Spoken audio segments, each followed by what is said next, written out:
floods engulfing cities, entire communities washed away in a split second. Asia, Africa, Europe, and North America, no corner of the globe is spared.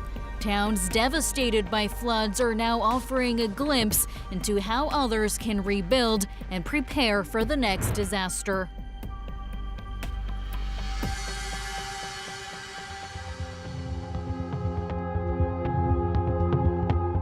Alors nous sommes à Saint-Martin-Vésubie, petit village des Alpes-Maritimes, donc pas loin de la frontière italienne.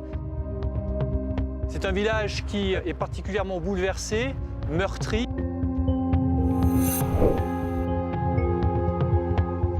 En fait, ce qui s'est passé les 2 et 3 octobre, c'est la rencontre de la tempête Alex qui, en arrivant sur les Alpes-Maritimes, a rencontré un événement méditerranéen.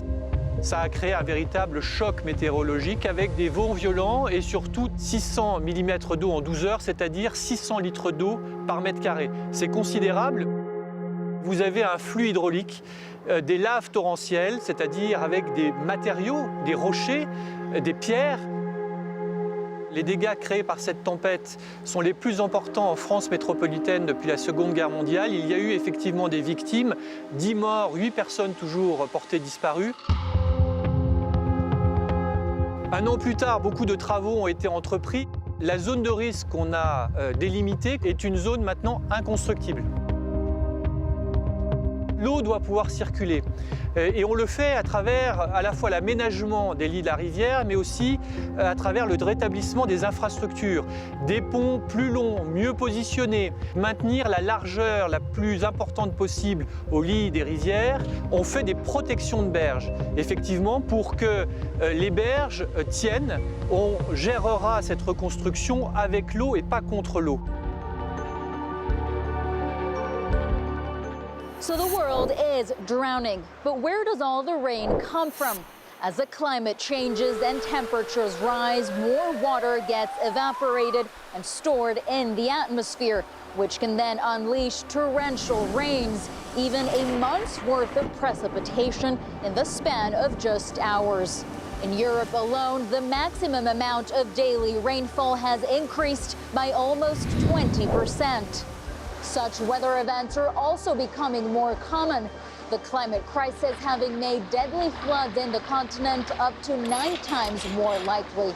There's no way around it. Communities will need to learn how to live with the threat of unpredictable downpours.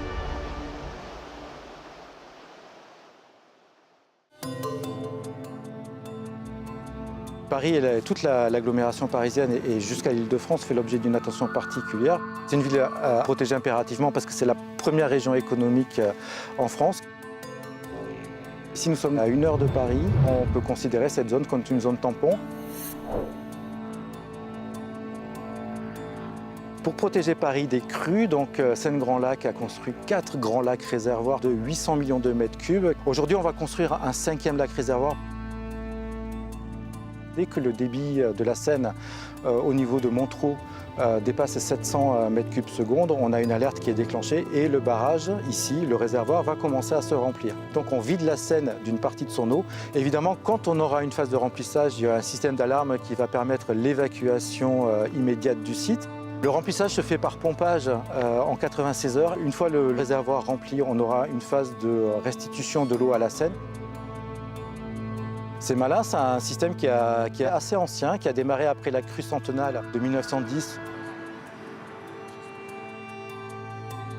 Les principaux impacts d'une crue type 1910 sur la Seine aujourd'hui, avec les lacs réservoirs existants, ce serait l'inondation par exemple du RERC, toutes les réserves du musée d'Orsay, toutes les réserves du musée du Louvre. On a des problématiques qui ont des impacts financiers très importants.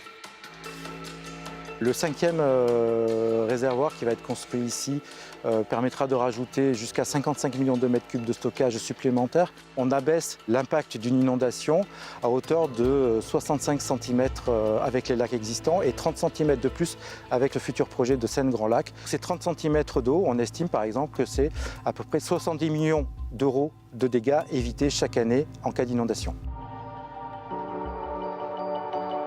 Lorsque vous avez de fortes précipitations, l'eau tombe directement sur un revêtement imperméable, les égouts.